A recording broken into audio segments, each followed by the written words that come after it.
Got it. Okay. Well, I'm working on my new book. It's almost done. It's called The Flowers Tell It All. And this is a story of a group of us, guys and gals, who were involved together. We called ourselves the Pad Gang. We were, we did a lot of nice things, fun things between the years 1967 and 1970. I know we did other things later, but it only covers those years. And I'd like to read you a little bit of it just to give you a taste. Those were the 60s. Peace and love was everywhere. A new awareness had taken hold. Brotherly love had replaced indifference. Differences such as color of skin were celebrated as opposed to being abhorred.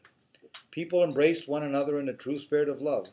All of this was reflected in the songs, lyrics, as well as the music, and in the colorful clothing that people wore. Justin was just having a little taste, and whether he was going to embrace it was solely up to him.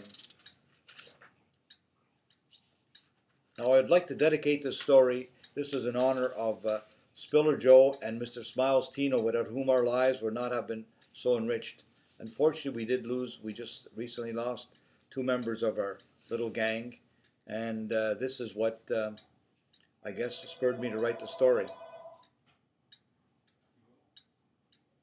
We were a bunch of guys and gals stuck between the flower children way of life and that of our conservative parents. At the same time, as do most young people, we were experiencing an inclination to be slightly rebellious. It was not by sheer accident that we all met. I firmly believe that it was destiny that had guided us to one another. We were a bunch of young people, with our own skills and qualities, each destined to affect the other in a lasting way. One by one, we met and became friends. Our stories go back a long way, but the period I wish to zero into is a period between 1967 and 1970. The stories I'm about to tell you are all true.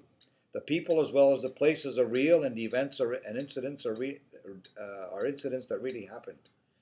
I have made great efforts to remember them well.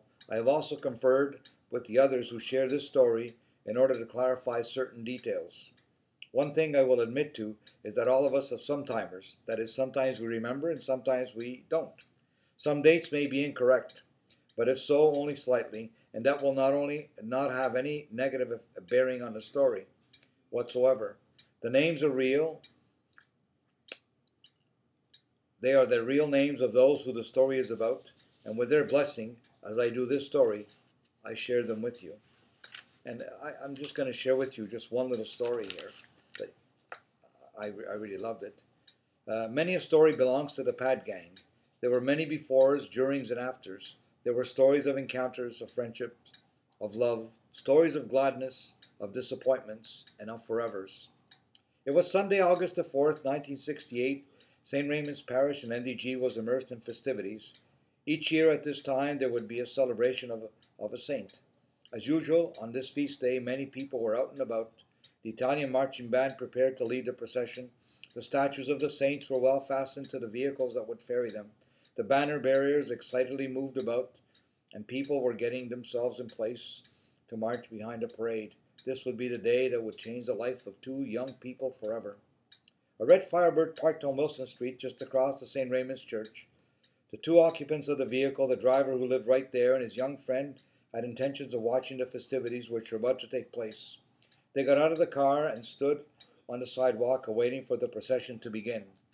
Across the street, a young lady was milling about, and she too had the same purpose in mind.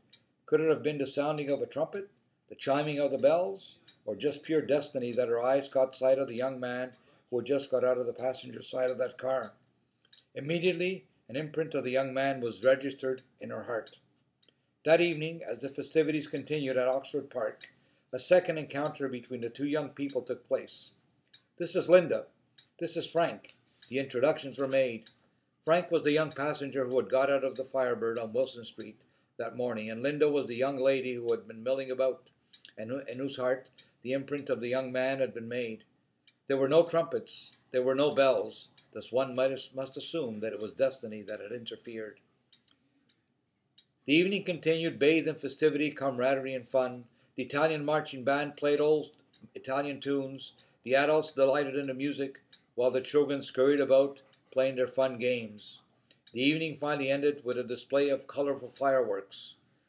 Fireworks that for the two young people who had just met that day were signaling what was to be the beginning of the rest of their lives together.